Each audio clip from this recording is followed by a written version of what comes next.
Hello,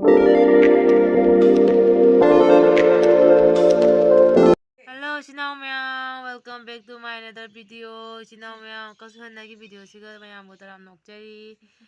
Mayam ngachi je khoi chaksang je sadok tore bako dun huji thabak jam kwan dore.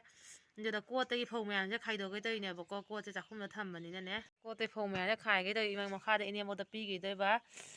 Ye khau phau ga khai de ngasi han ba tau doi ni ba. Hello la, thumo pi roi ne bo. 우인조 꼬리도 하고 Chưa mày thân rồi đi. Chưa mày thân rồi đi. 하나 더 Không nhận tên này kìa. Thế mà em sẽ khai đâu bột tá ra hẳn là nhân thầm thôi mi cái đồng đỡ. Mang nguồn nó rồi nhá.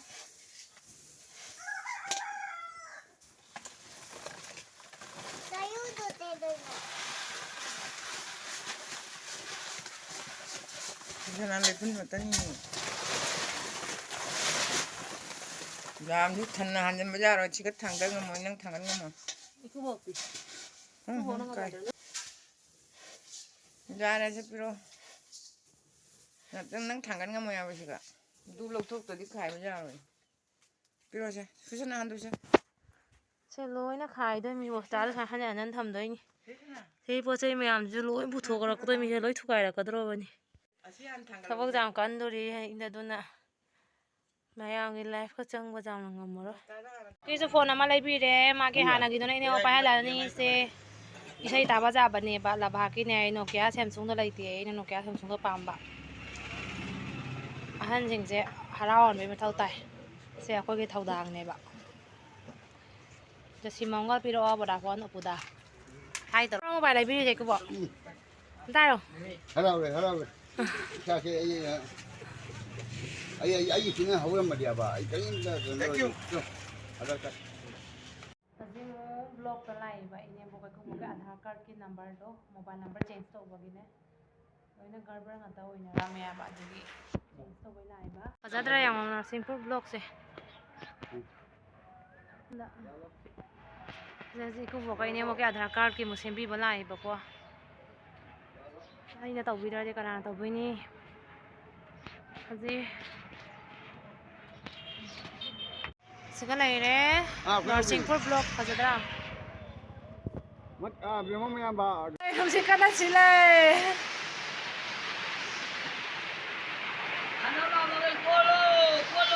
Hắn mà mày cô lô hai thằng này là phục buồn hai rồi đấy.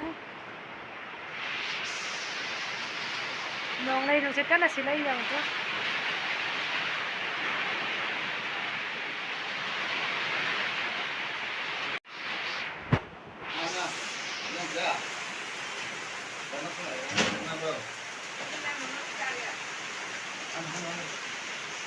Hello, China mya matam ko na ngai jara po da mga city phange e. Ani ahum khatang lai rami ba ahum khatang lai rami ani khalai re ama du ti khitang phawa jaw de tin chai na ne. Ase pak phang de ba sigi pose no ngarang di kabungan sa alai gi pochei lei chalo boda phange e mama ge ma ai em lo rak pa. Ndo khoi ne to ni su chelak pa ni do ne to ni do lo bi ra ka da do ai order ta ro me poto phata ba do ai lo rak tra ba ne to ni do. Yengo sina ichanupi gi khangau lo birak pani ngarang je bana khanba ngakta ni khangau si ade ji sina ma ki phane aina orange color da green na moirang ko tole ri do light jam oi phajei do loge to bodo ja da na mana si lo bi wai na si oina lo bi re phane si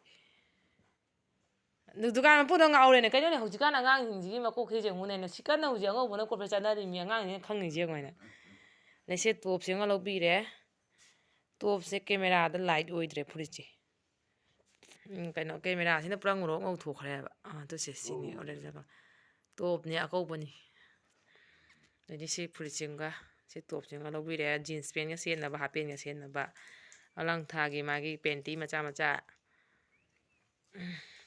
phajabra yang view chinau mayam hai bi ro phajai phajai de comment to bi ro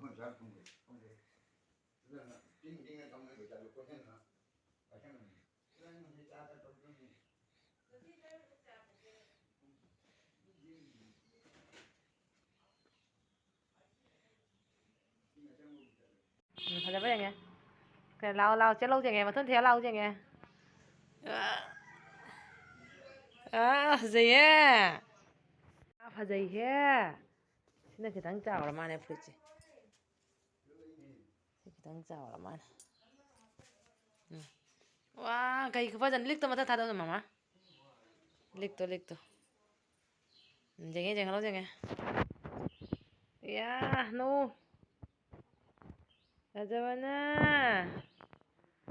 ꯄꯥꯝꯖꯔꯕꯅ ꯐꯨꯔꯤꯠꯁꯦ ꯁꯤꯅ ꯈꯤꯇꯪ ꯆꯥꯎꯔꯦ चलो वाह highway style गई मैं The next day. नोंग चुदरे लेन तारे young खोज नोंग खा खरे काय लेन दुबो हान मा ताबो लेन चा फै बे तो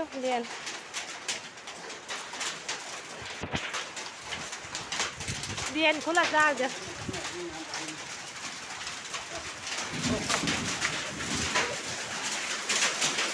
बड़ा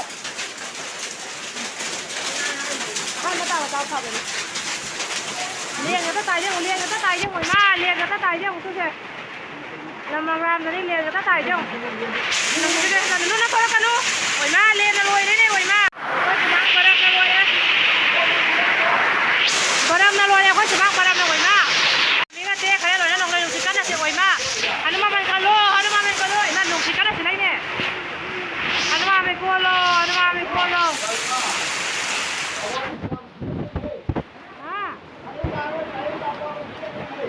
Hãy subscribe cho kênh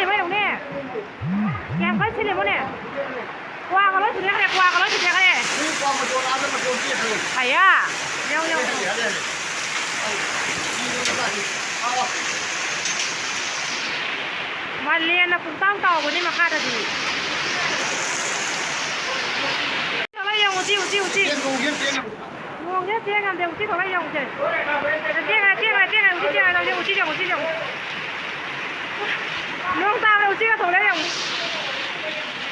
hấp hủ đó có đem mà thắc ta hỏi mà lấy xin lên nè pha ra mất rồi à ít phút nào cái kia ta phải cần nó tùy được qua bàn bí